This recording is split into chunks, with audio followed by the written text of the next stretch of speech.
Lego City.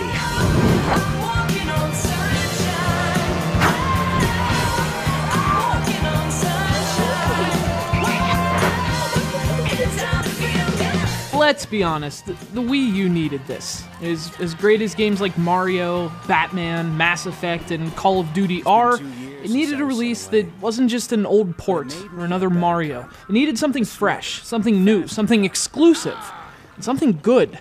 Rejoice, Wii U owners. Lego City is all of those things.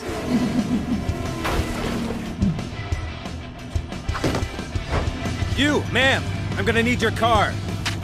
Finally released this week to the Wii U, Lego City Undercover represents a major turning point for the Lego games. It breaks from the Lego standard, it doesn't have a huge mega franchise attached to it, and it was published by Nintendo. In fact, it's also a turning point for Nintendo, or at least so they hope, because as great as some of the Wii U's games have been, it could really use more of this. Chase McCain. Chase McCain? You're a legend! You play as Chase McCain. He plays the all-star cop. You know the type. Great hair, dreamy smile, played by some rugged actor. And I'm not a legend. I'm an ordinary cop. Just like you, honey. Whoa! Kind of a familiar character, but that's one of the best things about Lego City. It takes inspiration, and at times even actual lines, from all kinds of movies and television shows. Don't worry, I'll buff right out. My love will go on! In fact, it may not be about Star Wars or Batman per the Lego usual, but that's exactly what makes it so good. Not only is it refreshing to have that characteristic Lego humor and charm in an original story with original characters, but it's also a fun story with fun characters. It's a world that's just really easy to get lost in. I mean, metaphorically. You actually have a map.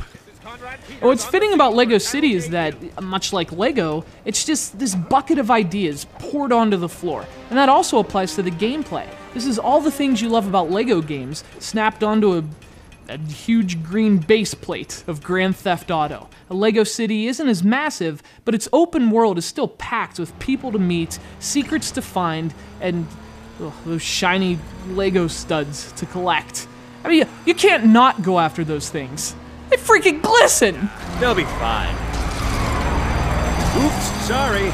Well, the missions and story are good fun, but really, just wandering around the city is fun on its own. And part of that is because so much of it is destructible. You can smash anything made from Lego and collect the pieces, which you can use to create more useful things. Pads that magically spawn cars, reliable sea vessels. Hey, fortunately you know a captain. A trustworthy old sea dog. Chase McCain! It's been a long time. I saw you this morning. It's been 6 hours. Now, of course, the game isn't without its issues, and chief among them, Lego City is constantly interrupting your fun with really annoying load times. The progress bars come one after another, each one more annoying than the one before. 1% complete. Progress bars. It's not enough to ruin things, but it does break up the experience, and not in a good way. Of course, there's also an inherent degree of repetition, but there's so much to do in Lego City that even when it gets a little repetitive, it never stops being fun. Laters, potatoes. I think it's fair to say that recent Lego games were getting stale. Predictability was setting in, and as it often does, tedium seemed to follow. But simply placing the Lego concepts, the crushing, creating, and compulsive collecting, into a new framework, that of an open-world action game, that's just brilliant. It's fun, it's charming, and it's just what the Wii U needed. It's Lego City for the Nintendo Wii U. Do not disturb me! Wow. Yeah, he does seem in a better mood today.